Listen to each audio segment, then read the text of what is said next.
Lideramos el camino de la opinión pública y buscamos que la cultura del debate alcance consensos y soluciones a los problemas de nuestro país.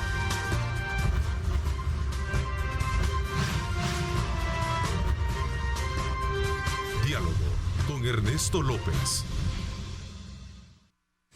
¿Qué tal? Buenos días, El Salvador, ¿cómo están? Qué placer enorme saludarles. Gracias mil por la oportunidad que nos dan de poder ingresar hasta la intimidad de sus hogares y, como por supuesto, siempre llevarles los temas muy importantes del país. Esta mañana hemos invitado a Dagoberto Gutiérrez para tener con él una amplia y larga conversación y análisis sobre los temas que están vigentes en nuestro país. Quiero darle la más cordial bienvenida a Dagoberto. ¿Cómo estás? Bienvenido. Muy bien, muchas gracias, Ernesto. Bueno, vamos a procurar el abordaje de varios temas que están vigentes, decía, y entre ellos voy a comenzar por algo que el día de ayer se conoció y se da en el contexto, sin duda alguna, de lo que ha sido la presentación que está haciendo el equipo ACOP para el estudio y propuestas de reforma a la Constitución de la República y que se ha creado desde el Ejecutivo y en este caso pues dirigido por la Vicepresidencia, de las cuales ha causado diferentes reacciones. Incluso ya invitó a distintas organizaciones de la sociedad civil a una presentación del proyecto, pero ayer salieron al paso ciertas organizaciones como FESPAD, FUDEXO, Acción Ciudadana, FUSADES, ANEP, FUNDE, entre otras, Centro de Estudios Jurídicos, en la que no van a poder reunirse, ¿verdad?, por considerar que no otorga condiciones de legitimidad democrática. Es más, lo dice así. Invitó a distintas organizaciones de la sociedad civil a una presentación del proyecto para reformar casi toda la Constitución. Es válido actualizar la Constitución en debida forma, pero en este proceso y bajo el actual contexto no otorga las condiciones de legitimidad democrática. Por tanto, no van a participar de estas presentaciones. Incluso han publicado un comunicado en la que lo dicen o lo titularizan así: no. Estamos abiertos a participar y a aportar en los proyectos de desarrollo y bienestar, pero mientras no se generen condiciones democráticas, existe el riesgo de que nuestra participación se use solo para una apariencia de legitimidad a un proceso que no la tiene. Por ello, no participaremos. Así no, lo titulizan. Ahí está, por cierto, el comunicado. Sin duda alguna, esto es parte de lo que hemos estado viendo también, las posturas y las opiniones de otros sectores como los que estoy mencionando. ¿Qué piensan, Dagoberto? Me parece que este es un momento político extraordinario. Extraordinario. Se ha derrumbado las bases del régimen político basado en el control de los partidos políticos de los aparatos del Estado. Así lo dice la Constitución. El sistema político es pluralista y se expresa a través de los partidos políticos, que son el único instrumento para el ejercicio de la representación del pueblo dentro del gobierno. Ese principio se ha derrumbado. El pueblo le voló la cabeza a los partidos políticos representativos de la oligarquía y del neoliberalismo. Y la reforma de la Constitución constituye el paso político fundamental de este gobierno. ¿Cuál es la lógica? Es que en la sociedad ha cambiado el juego. Ha cambiado el juego. Llamamos juego al conjunto de condiciones políticas, económicas, ideológicas, culturales, hasta militares que delinean la sociedad en la que vivimos. A eso se llama juego. Todos nosotros somos jugadores de un juego del cual no siempre tenemos conciencia, pero jugamos un juego. Ahora, ese juego tiene un conjunto de reglas. Estas reglas están contenidas en la Constitución. Las reglas se corresponden con el juego. Cuando cambia el juego, entonces deben cambiar las reglas. Pero no siempre. Esa sintonía entre juego y reglas del juego se puede producir. No. Porque hacer una constitución no es un problema de juristas, ni de la ciencia del derecho, no, es un problema de poder político contante y sonante. Cambia la constitución el que tiene el poder y la correlación de fuerzas necesarias para hacerlo. Aquí se han construido esas correlaciones de fuerzas. ¿Y quién puede tomar la iniciativa? Cualquiera. La Constitución dice que 10 diputados deben dar la iniciativa. Pero es obvio que el gobierno tiene el mayor interés y la mayor necesidad para cambiarle esas reglas del juego. Eso es obvio. Por la condición de votos y por la correlación de fuerzas. Ahora, esa correlación de fuerzas va a ser eterna. Es que ninguna correlación de fuerzas es eterna. Eso puede cambiar. Eso puede cambiar. Entonces, este es el momento y no hay otro momento. Ahora, ¿y esto genera resistencia? Sí, claro. ¿Y genera oposición? Sí. ¿Genera temores? Sí. ¿Miedo? Sí. Porque en realidad se están moviendo las reglas del juego de la Constitución de 1950. Que se correspondió con ese momento histórico, hace casi 70 años. ¿Y cuánto ha cambiado la realidad en nuestro país? Pero hay otras reglas. Iba a preguntarte a tu criterio, ¿por qué crees que hay este temor? Bueno, lo dejan en claro que no hay confianza, sobre todo por los hechos que anteceden esta consulta de participación y exposición y presentación. Te mencionaba el caso del 9F, el golpe de Estado del 1M y la imposición inconsulta del Bitcoin, entre otras, que es lo que dice el comunicado. Correcto. Es que en realidad no se trata de temor. Y tampoco se trata de confianzas o desconfianzas. En realidad se trata de resistencia. Porque, ¿qué es lo que se está desmontando? Las reglas del juego de la oligarquía como bloque dominante. Eso es lo que se está desmontando. Por supuesto. Cuando se dice, por ejemplo, que la Constitución puede reformarse a partir de una votación favorable en la Asamblea y luego viene un referéndum. Ajá.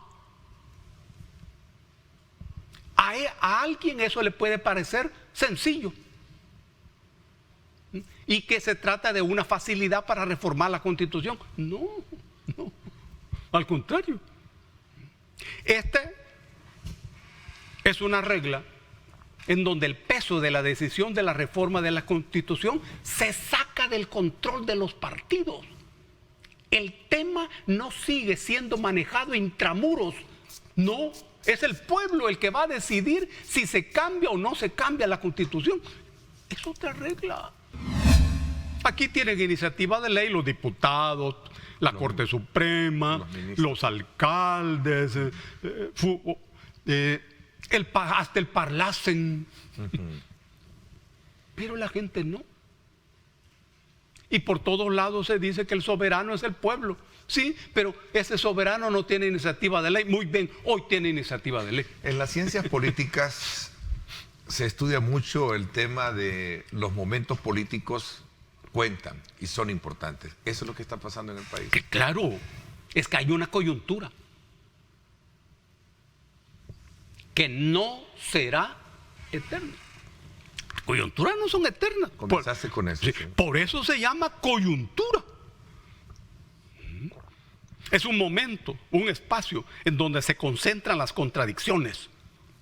Esa coyuntura tiende a resolverse de una u otra manera. Y estos hechos que destaca el comunicado y que anteceden precisamente esta presentación de este estudio de propuestas de reforma, ¿no son válidos o argumentativos para sostener que no hay confianza? Yo no. ¿Qué piensas tú al respecto? Yo creo que no, hombre. Repito, es que discusión, la elaboración, aprobación de una nueva constitución no requiere confianza. Ese no es el punto. Absolutamente, hombre.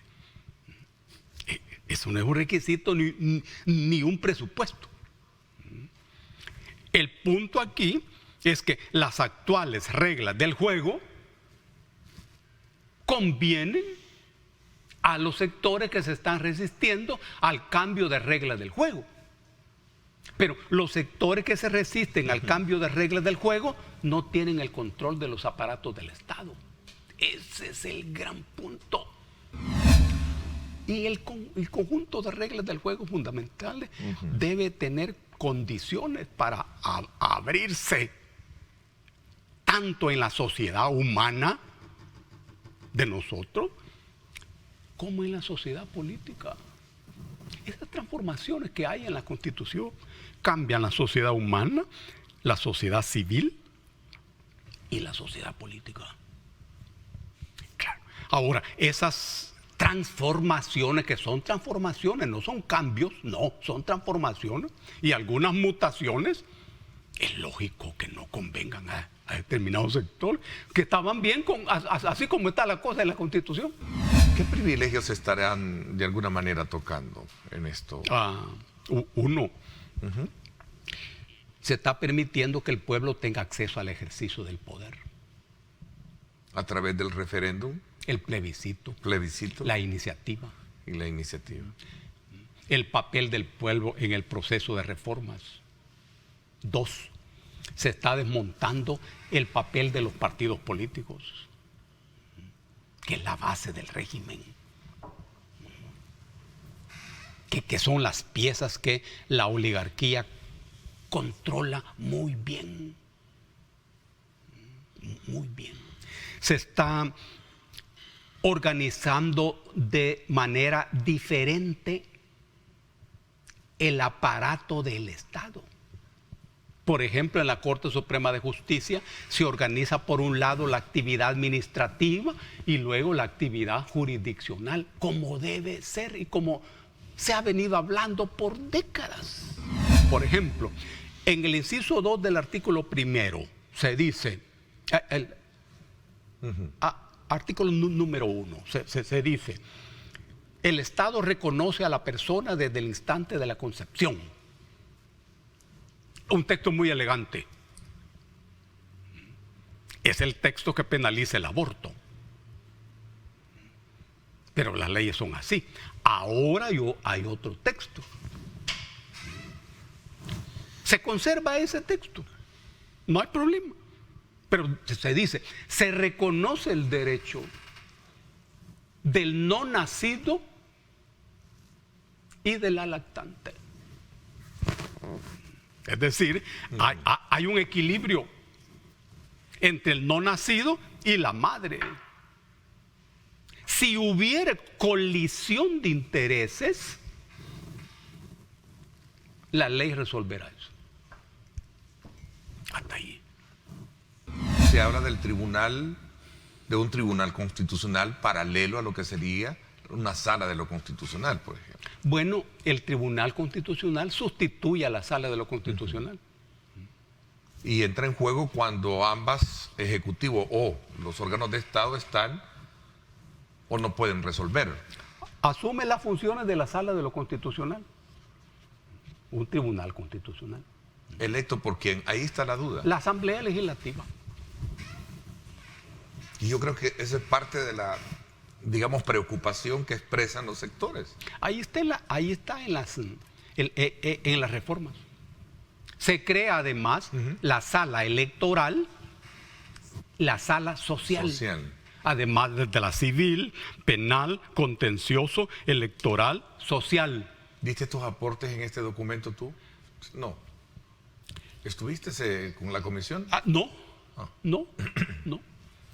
Pero por nuestra parte, en la Universidad Luterana estudiamos esto. Por cierto, creo que hoy van a hacer la exposición de la propuesta a las universidades. A las universidades, entiendo, sí.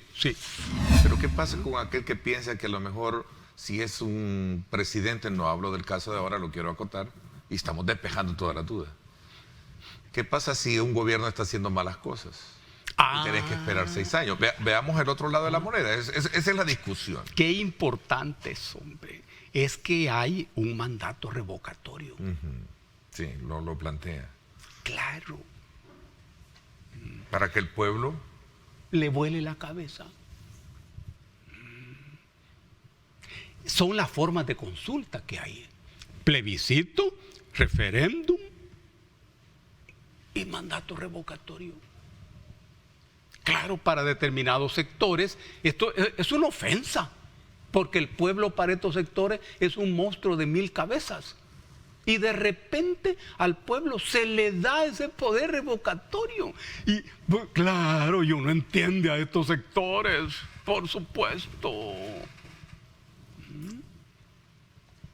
Ese periodo de ese presidente que por distintas razones choca con los intereses de la gente, corrupto, etcétera, el pueblo puede revocarle su mandato.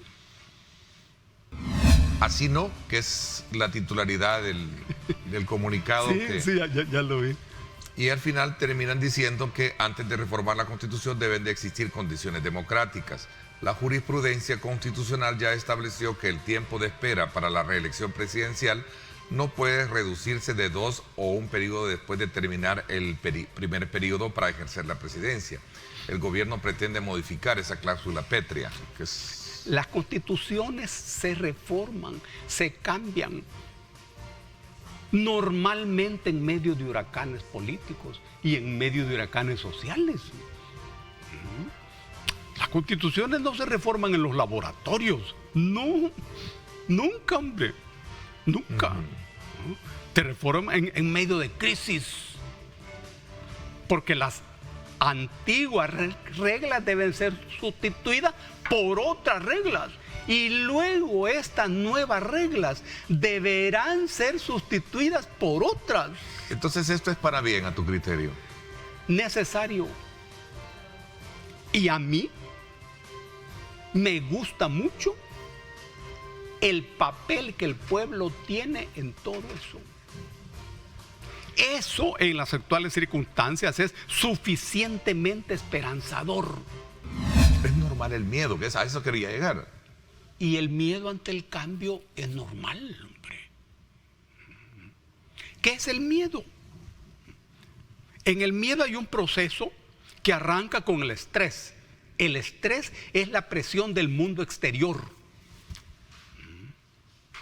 El mundo exterior siempre lo está presionando a uno, lo está amenazando, lo está urgiendo. Incluso cuando uno está en su casa. Incluso cuando uno está en su casa. Ese estrés genera un primer fenómeno que se llama miedo.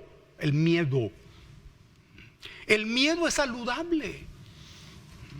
Es la preparación del organismo a través de adrenalina para que el ser humano esté listo para cualquier emergencia y para cualquier amenaza. Ese es el miedo. Ahora, si el miedo no se supera, se llega a otro momento que se llama ansiedad, en donde desaparece el estrés, pero el cuerpo sigue con altas cantidades de adrenalina como si hubiera amenaza. Si la ansiedad no se supera, se llega a la depresión, que es el paso de la muerte. Sí. Ahora, todos sentimos miedo. Y un miedo fundamental es el miedo al cambio, el miedo a lo desconocido.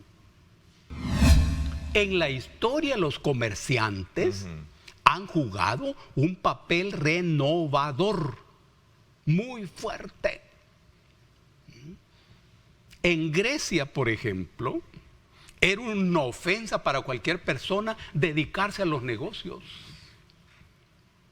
porque todo el trabajo lo hacían los esclavos. Y le fueron dejando los negocios a los esclavos. Eso de la compraventa. Y se fueron convirtiendo estos en negociantes. Aprendieron a hacer barcos. Aprendieron a llevar las mercancías de un punto a otro del Mediterráneo. Y revolucionaron el pensamiento. Aparecieron los sofistas y apareció Sócrates, dándole vuelta al planteamiento y diciendo Sócrates que la clave era la persona. Y le decía Sócrates a los muchachos: no te preocupes por eso de la geometría de Euclides, ni de esa matemática. Pregúntate quién sos vos. Eso era subversivo en ese momento. Los comerciantes jugaron ese papel y lo juegan siempre.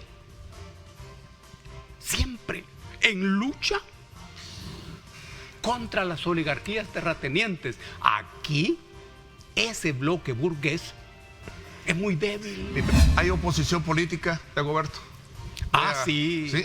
¿Hay ahorita oposición política? Claro, pero esa oposición política no es partidaria. Mira qué fenómeno más maravilloso. No es partidaria, pero es que la oposición política no debería ser partidaria. Nunca. ¿Cómo ves el debate legislativo? ¿Hay oposición o no hay oposición? En la Asamblea Legislativa. ¿Cómo no? Es que en toda la sociedad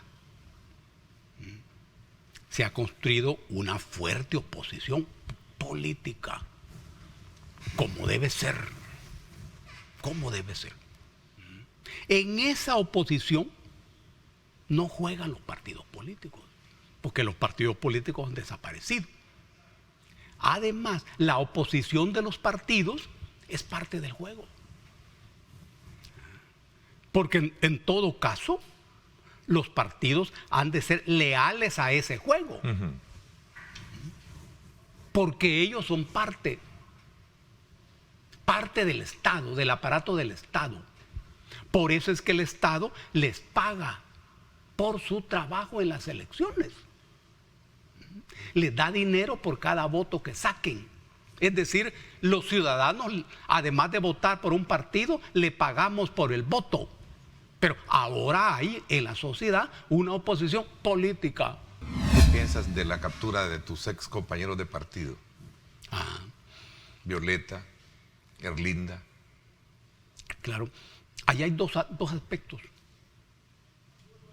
Uno, los aspectos jurídicos, que eso lo resolverán los abogados defensores y los jueces. Y dos, los aspectos políticos. A mí me parece que el principal golpe político de esa coyuntura viene dada porque si yo soy una persona de izquierdas, a mí me tienen que acusar de subversión. Es decir, de intentar transformar la realidad. Que esa es la subversión. En eso consiste la subversión. ¿Es persecución política o es persecución del delito? De supuestos delitos. No creo que sea persecución política. Por una razón. Porque el partido FMLN no juega un papel político definido y claro en esta coyuntura. Y a mí hasta me parecería que ya no existe. Entonces, ¿para qué perseguir políticamente a una fuerza en esas circunstancias? ¿Para qué hacerlo? Pero sí, el golpe político consiste en que a gente de izquierdas se le acusa como si fuera de derechas. Ese es el golpe político fundamental. Que me acusen de subvertir el orden. Que me acusen de intentar. Por eso te preguntaba, ¿cuál es el examen que le haces tú particularmente al tema opositor? La oposición partidaria No existe. Desaparece. Sí, o sea, no existe pero según a tu criterio. Aparece la oposición política. Ajá. ¿Qué es eso? Que la representan las organizaciones, deberían de ser los sindicatos, etcétera, etcétera. Esa es la oposición política. Esa es poderosa. Tiene los medios ideológicos. Tiene universidades. Tiene grupos empresariales. Esa es la oposición. Y siempre es así. Esa es la oposición real. No la de los partidos políticos. No. Porque el partido político tiene un universo limitado. Es parte del juego. Los partidos políticos son parte del juego. Y cuando hay bipartidismo, eso es más diáfano. ¿Debió haberse quedado en el país el expresidente Salvador Sánchez Serén y tomar el ejemplo que tú pones, el caso de Lula? Yo creo que más de alguno de ellos debe hacer eso. No sé quién tiene las mejores condiciones para hacerlo. No sé si Salvador tenía esas condiciones o Gerson Antonio, a saber. Pero tiene que tener una persona que haga eso. Una.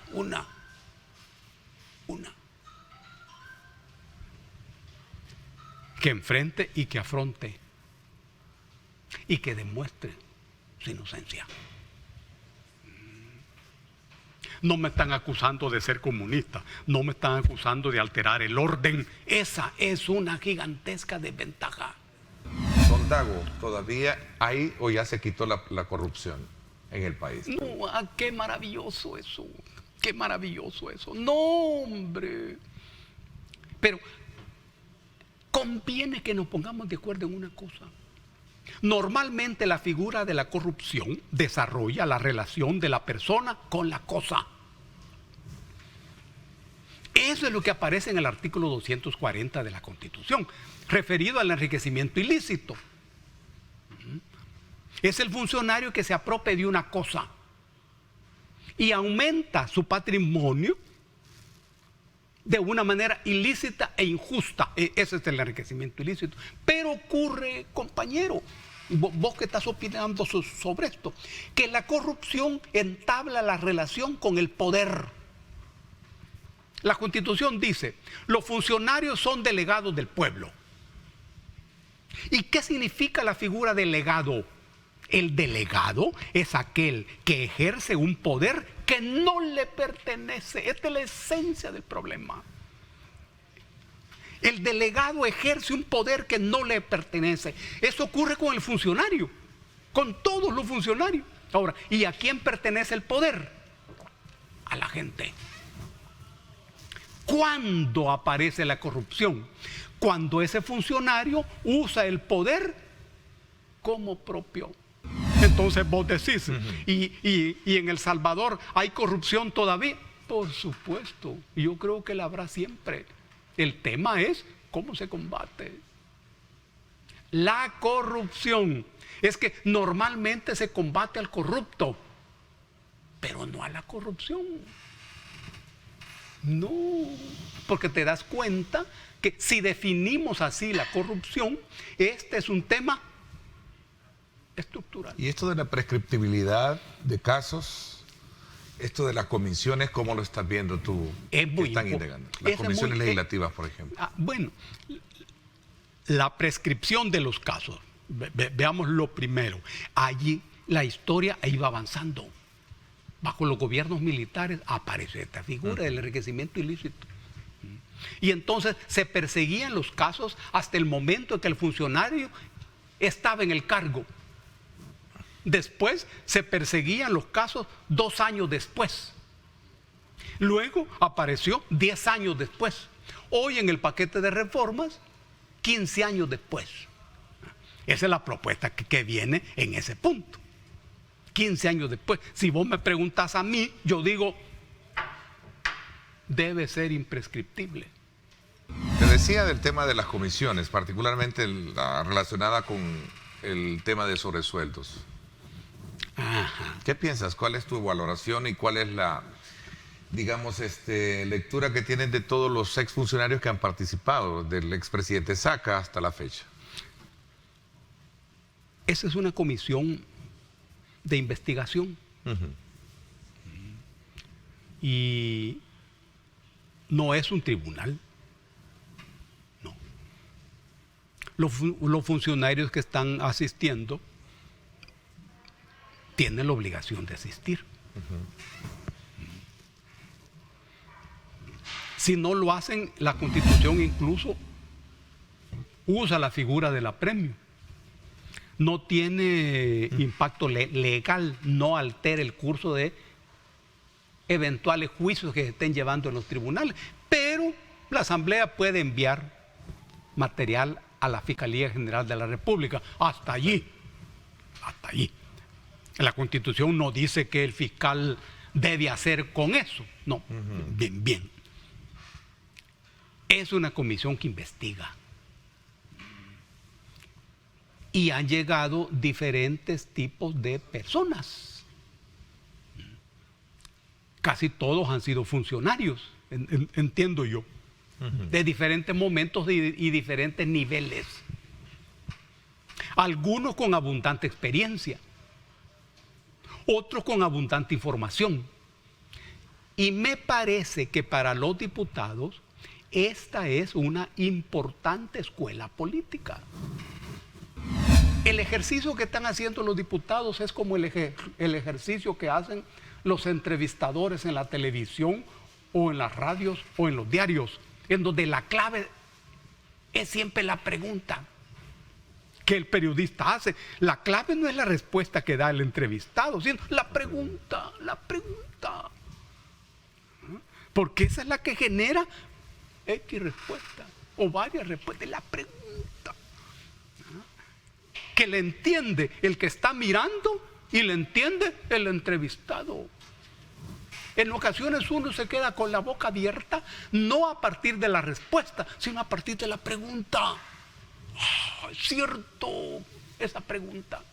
Los muchachos de la Asamblea Legislativa deben saber que deben aprender a hacer preguntas. Deben aprender a hacer preguntas. No deben ser preguntas personales. No, jamás lo hagas. Deben ser preguntas políticas. ¿Y por qué no deben ser personales? Es que eso no es un tribunal. Eso lo hace un juez, ¿no? Si vos querés un fiscal, bueno, porque les interesa qué es lo que vos hiciste o no hiciste. No, pero ahí no. No. Esto significa información sobre la persona que tienen sentada enfrente. Información previa. Jamás ustedes traten a esas personas de la misma manera. No, es que son diferentes. Pero además tienen experiencias diferentes. ¿Qué pulso o cómo has logrado olfatear el tema del Bitcoin en la población? Así. Alguien preguntó si se trata de otro modelo. No, es el mismo capitalismo. Sí. Lo que ocurre que en la historia del capitalismo aparece el capitalismo digital, que aparece en la década del 60 del siglo pasado, con gente que empezaba el manejo de las computadoras. Claro. Y luego se trasladaron a los planteamientos de Al-Khwarizmi. Al-Khwarizmi, este es un matemático árabe de 2000 años antes de Cristo.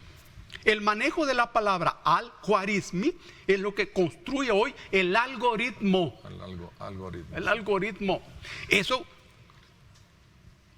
plantea en el mundo de hoy es un tipo nuevo de capitalismo, que no es la bendición, no, pero es el capitalismo más fuerte en el mundo de hoy. Mira, ese capitalismo digital. Algunas encuestas, incluso creo que la Cid Galo en otro medio daba algunos datos donde la población como que no lo acepta muy bien. Bueno. Yo creo que lo más importante del Bitcoin es su práctica. ¿Qué va a pasar cuando empiece a funcionar? Eso es lo más importante. Ya hay empresas internacionales aquí especialistas en ese tipo de capital, previendo grandes inversiones.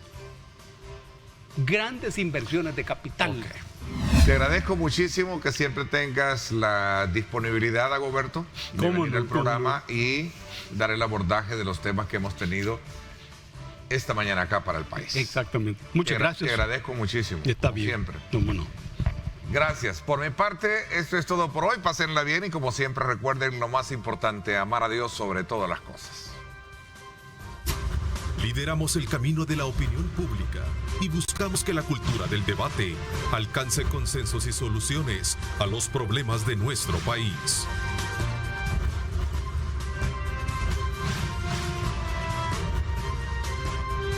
Diálogo con Ernesto López.